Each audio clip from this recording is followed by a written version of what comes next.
Hi there, I'm Dr. Melanie McNally with Destination U, and today I am going to talk about complaining. Before we jump into things, I want you to know that complaining or noticing what's going wrong in our environment does have an evolutionary purpose. So our brains are wired to notice what's going wrong in the environment because that alerts us to any threats or danger. And that's obviously very important for survival. So it is normal for our brains to pick up what's going wrong in our environment. However, complaining becomes problematic when we are so focused on things going wrong, things that may not really be a threat or a danger, but it's more things that are just an irritation or annoyance.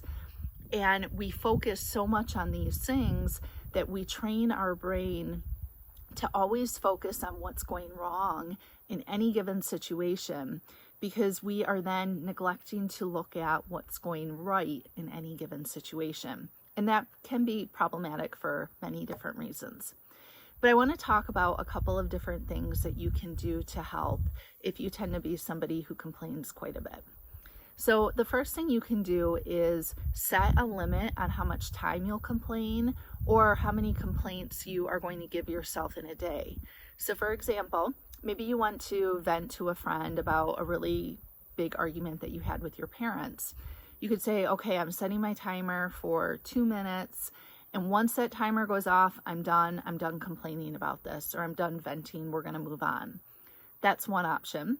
The other option is to limit how many complaints you're going to give yourself in a day. So I like to use 5 for this one, and I'll say, okay, I'm only giving myself 5 complaints for the day. So I have to choose wisely. So if you're on your way to work and someone cuts you off in traffic, if you want to complain about that when you get to the office, that's fine, but you only have 4 complaints left for the day. So it teaches you to decide, okay, is this really that big a deal? And it also helps us to be a little bit more self-aware as to how many complaints we're actually doing in a day. And it can help us switch our focus a little bit. So instead of focusing so much on what's going wrong, we can make more mental space to focus on what's going right. Okay, the second thing we can do is practice pausing before you react. So what this looks like is you pause. So whenever there's a problem, you just kind of take a moment to stop. You assess the situation for the details and kind of look for evidence and kind of look at what's going on. You problem solve, and then you move on. You're done with it. What I notice with clients who complain a lot is they encounter a small problem, and instead of pausing, assessing, problem solving, and moving on, they get stuck. They notice the small problem, they instantly start complaining about it, and then they turn this small problem into a huge problem because they haven't done anything. They haven't figured out what the next steps are. They haven't even really assessed the situation. They're just so busy complaining about it that now it's become almost catastrophic in their mind. But then when we start to kind of break it down, we realize like, oh, this is actually a really small problem. And there's a couple of really easy solutions.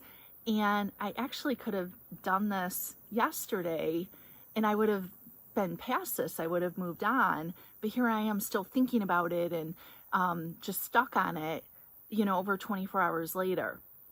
So often complainers take small problems and turn them into really, really big problems. So we want to practice by pausing. So when we encounter a problem, we pause, we assess the situation, we look at all the details, we kind of figure out, all right, what are my solutions here? They may not be wonderful solutions, it may not be perfect, but what are my solutions? I'm going to choose what I need to do, and then I'm just going to move on and I'm going to be done with it. And we've eliminated that whole catastrophic step, and we've eliminated all of the complaining that goes into it. So I found that that can be really helpful as well. All right, I hope these steps were helpful for you in limiting your complaining, but if you do need any additional support, you can always feel free to reach out and email me at connect@destinationu.net. Take care, and I'll see you next time.